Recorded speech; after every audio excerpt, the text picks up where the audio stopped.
This is what I've done. So if you're trying to manifest, if you're trying to do anything in life, if you're trying to accomplish something, it don't matter. I'm gonna read this to you.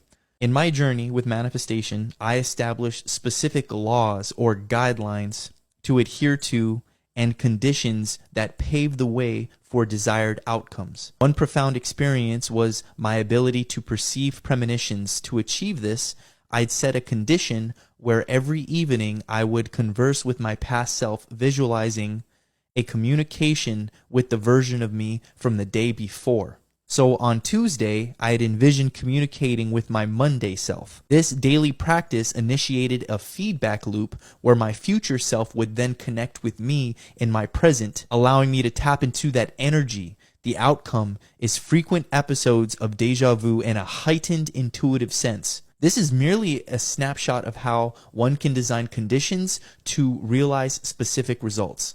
I hope you caught that. You can go back and play it again. So you create your own system matrices. You literally create your own reality. And so I'm going to explain this to you. This is going to be the most controversial thing you've ever heard. It's going to upset a lot of people and it's going to invalidate a lot of people. And you're going to be the first person to hear this from me because this is what I've realized. I've been reading and diving in. Wait, hold on. Your future self doesn't exist. Your future self does exist. And it's not that your future self exists. Your future self is existing right now.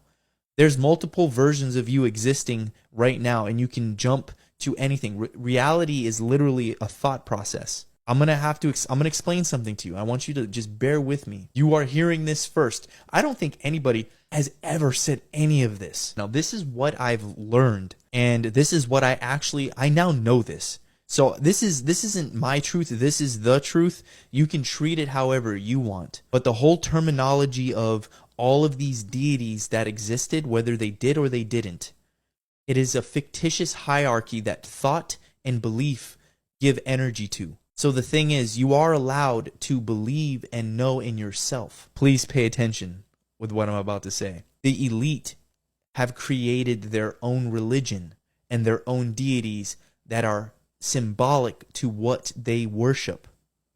Okay? Do you hear what I'm saying?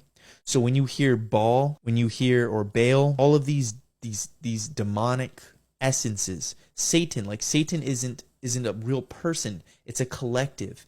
It's basically a consciousness. It's like an idea behind something that they label it as Satan.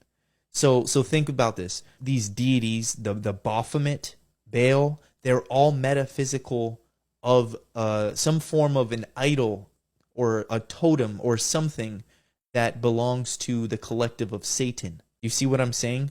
So they created this element, an element to worship, a fictitious religion that they created because thought gives everything. Thought is everything. So they pour energy into this thought to manifest it.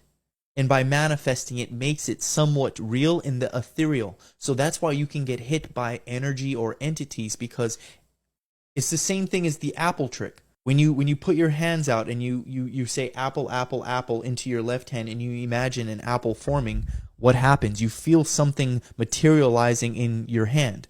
So if you can get a bunch of collective individuals to have a belief in something, it brings an element of it to life. So it's the same concept as a religion. This is why religions are all metaphysical. They're all based off of astrology and anatomy. They're not based off of real people. But the thing is, we can kind of make the concepts real through the ethereal. So we're giving homage to religions. So just how the elite created a religion and system matrices to make them stronger, because thought and belief through worship, through acts of whatever, it's all energy. So they created a religion to imbue them with power. Do you see what I'm saying? And it's the same thing with Jesus and all these other different religions. They're system matrices to follow to imbue you with power. And that's the biggest, broadest perspective that I've figured out. So this whole thing is you can set up your own system matrices to be the best version of you. And as long as you follow those laws, that's where your resonance will be. This is why life can happen for you and you can manifest things. But the thing is, you'll notice that the most successful people that exist, they're not religious. They're not religious at all. You might find celebrities that are Christian, but you won't find a lot of wealthy billionaires that go to church, that are all about the religions. It's they understand what it is. It's like someone worshiping a saint statue. Yes, in the Bible it says it, like there's a lot of truths of concepts that are in the Bible. Like we should not worship false idols. And the thing is, if you can worship yourself and love yourself, you can love others. That's the first thing you learn.